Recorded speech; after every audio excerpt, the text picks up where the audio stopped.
You are listening to Pooh's Adventure in Limerick Land, a bedtime story written by George Lewis Avery and voiced by Cornelius, courtesy of 11 Labs. Disclaimer. This story was created by the author as a comedic spoof strictly for the enjoyment of a few collaborators on an interactive Limerick web page. All of the Winnie the Pooh characters are fictional characters based on the original works of A. Milne and Ernest H. Shepard. The use of the similar character in this bedtime story is merely a parody and is not endorsed by either the trustees of the Pooh properties, Dutton Children's Books, or the Disney Corporation. I offer my apologies in advance if I have offended anyone. Let us begin. Pooh Bear was frightened, for the portal ahead led into an unexplored sector of the gazillion-acre wood. The rickety old sign lying in the leaves said Kristen's Wood ahead. Strange, said Pooh. I never noticed this place before. I wonder who this Kristen could be. If only young Robin were here, he could perhaps tell me. But if I am to pursue the jollyologist, I will discover who Kristen is soon enough. Pooh stood the sign upright, as it should be. Oh, bother, grumbled he to himself. I wish someone had picked this up their own self once they knocked it over, and saved me the trouble of having to do it. It is always the little things that folks neglect to do. As Pooh entered the dense curtain of Kristen's Wood, Hooty Owl called down to him from where he sat, perched on a high branch. Who goes there? Who? I am a bear, said Pooh, and my name is Pooh. Can you rhyme? Asked Hooty. Why, yes, answered Pooh, if I take my time. Welcome, said Hooty. You may pass on through. I'll check and see if Miss K.L.T. has a chair in her classroom for you. She's a school marm and a stickler for correctness, you know. No, I did not know, said Pooh. But I have no time to be schooled by a marm. I must find the jollyologist while his trail is still warm. Be that as it may, hooted Hooty. You are a newcomer into the Limerick Wood. Therefore, should you meet up with a limerick, I advise you to stay out of its way. I do not believe, said Pooh, that I have ever seen one of those. I am only a silly Pooh Bear, don't you knows. Is a limerick dangerous? Is it big and cantangerous? Oh, goodness, yes, hooted Hooty. It'll eat you alive, unless you're one of the best. Oh, bother, said Pooh. Are there many about? Without a doubt, hooted Hooty. Several are born each day. Speaking in rhyme will appease them, but that is the only way. Even then, sometimes your words might annoy them, and then they will eat you if you do not avoid them. Oh, bother again, pouted Pooh. How am I to avoid them? He asked with a sigh. Will you come along with me, Hooty, and help me get by? Why, of course, hooted Hooty, in true Hooty Owl fashion. I'd find it my obligatory duty. Who is this jollyologist of whom you spy? Inquired Hooty. I find it hard to believe he could have eluded my ever-watchful eye. Oh, he is nearby, answered Pooh, and find him I will, for he has stolen all the whimsy from under the gazillion-acre hill. He came in the night and left before dawn. He took it all. Our entire hill of whimsy is gone. Did I hear you correctly? Asked the wise Hooty Owl. Did you say whimsy? I think so, stammered Pooh. I cannot be sure. Oh, yes, silly me. I did say whimsy. Pardon me, my mind sometimes gets dimsy. Whimsy is something, hooted Hooty, that we need in this wood. We have wit, we have rhyme. We are not short on metre, but whimsy we are shy of. Could you spare us a litre? The ologist has taken much, much more than that to his lair, answered Pooh. I will gladly oblige you, if you'll come with me there.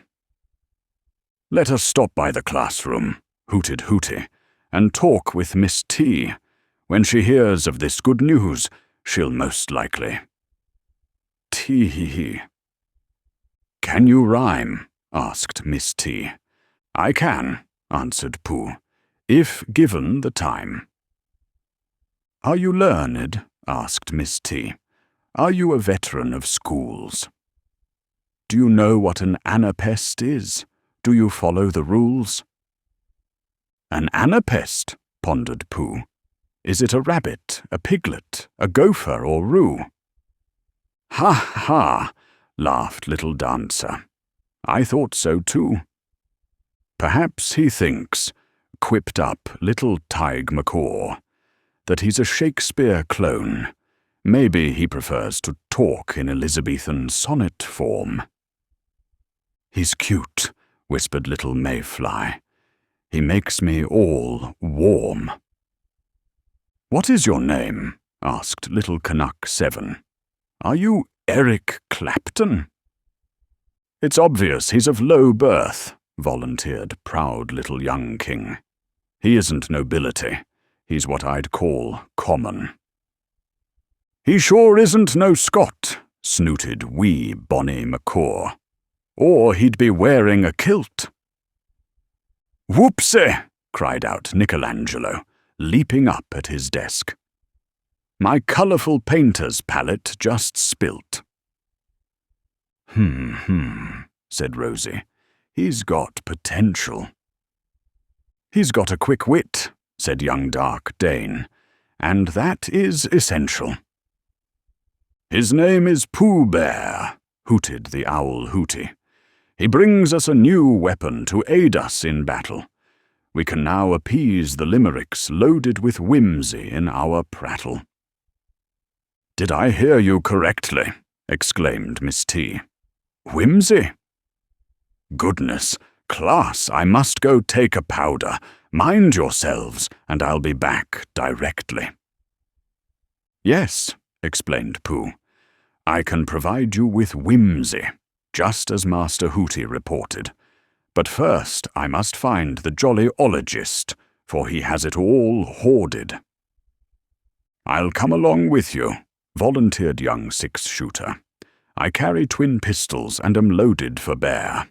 Ahem. I meant fierce limericks, of course. You will need me as a lookout, volunteered young Besure. And you will require the added muscle, said that wee poet Blunder, of Petra, of myself, and that big dashing blonde Swede. We will all assist you, said little Eric Lim. I deplore anyone who has more whimsy than they need. I know lots and lots about limericks, and can coach you on them. Then join me, shouted Pooh in his silly Pooh voice. We'll find the ologist, and sting him with branches, and pelt him with stones. Hear, hear, shouted each of those steadfast young poets. We'll soon be nursing newborn limericks with gruel, made from the powder of his bones. Not I, protested the defiant young king. I'll not call him my equal, he's just a silly bear, and I'll not follow him anywhere. I am a prince, I do not follow. It is my place to lead. Deep in the thicket of Kristen's wild wood, Miss T suddenly exclaimed, Class, there's something I should mention. We forgot little Johnny Bravo, locked away in detention.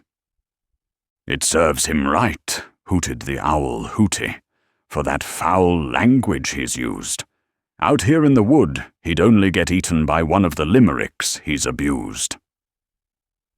over there," pointed Pooh, "lays the ologist's lair." "Yes, indeedy," said he, "that is his den. He and the whimsy are most likely holed up within." "Quick, fellows," suggested Pooh. "Everybody follow me inside, and get ready to fight. Here, I'll lock the door while someone finds the light. Fast, light a candle so we can all see." "Tee-hee-hee. What is this?" hooted Hooty. "I don't like this at all. Where is the whimsy, Master Pooh?" "Oh, that," said Pooh Bear. "It is right here by the wall." "But that is only a balloon," observed Miss T, "if I'm not mistaken." "You are not mistaken," answered Pooh. "To me it is whimsy. But of course, to others it's a balloon, I reckon." "And where is the jolly ologist?" asked the bonny Tig Macaw. "Is he part of your whimsy too?" "Oh no, he is there," answered Pooh Bear, "right next to your shoe." "Egad!" exclaimed everyone, as they saw what lay in the sand. Bonny Tig Macaw stooped and lifted back up with a polished skull in his hand. "Alas! Poor Yorick," I quote him, as he knelt on one knee. "Oh dear! Oh my! This is looking much worse to me," hooted Hooty. "You've locked us in," chuckled Dancer. "You have given us a scare. But I am not fooled. Tonight is Halloween, you silly Pooh Bear." "Tee-hee-hee," chuckled Pooh. "You have got me there. I have tricked you guys. But it doesn't end here. I am not who you think. I am not Pooh Bear." Pooh then unzipped the front of his costume and out stepped T-I-double-G-R-R. That spells Tigger. "Hoo, hoo, hoo!" exclaimed Hooty. "This has been well worth admission. But where is silly old Pooh? Is he hiding somewhere inside of another room?" "Oh no," smiled Tigger with a sly Tigger grin. "I had my former friend Pooh over for lunch months ago. Where do you think I got this wonderful costume from? It's real bearskin, don't you know? Tee-hee-hee-hee. I brought the tricks. You guys have brung the treats," he then added with a boink and a wink. "Bonny Tig," resumed Tigger, "how about you play on them bagpipes while me and the other guests eats? Rip, T-R, gobble gobble, crush chop chomp." "Knock, knock, knock! I can hear you guys in there," hollers Johnny Bravo. "You are having a party, I can tell. I am not stupid. I can hear all the singing and hollering. Please, let us in." "Yeah," pleads young King. "We hear you playing those bagpipes, Tig. Won't you let us in, guys? I'm sorry I was being snooty." "Come on, you guys. We done been punished enough. What do you say? Let us in, please," I says. "T-I-double-gore-roar-or." Rip, tear, gobble, gobble, crush, chop, chomp. Happy Halloween, guys. The end. You have been listening to Pooh's Adventure in Limerick Land, a bedtime story written by George Lewis Avery. If you have enjoyed listening to this whimsical tale, then check out the author's other videos and his website at averyhillarts.com, where you will discover a plethora of his unconventional prose. And 2, do consider giving this video a thumbs up, as your acknowledgement alone will be rich payment to a pious writer. Story copyright 2001 by George Lewis Avery. All rights reserved.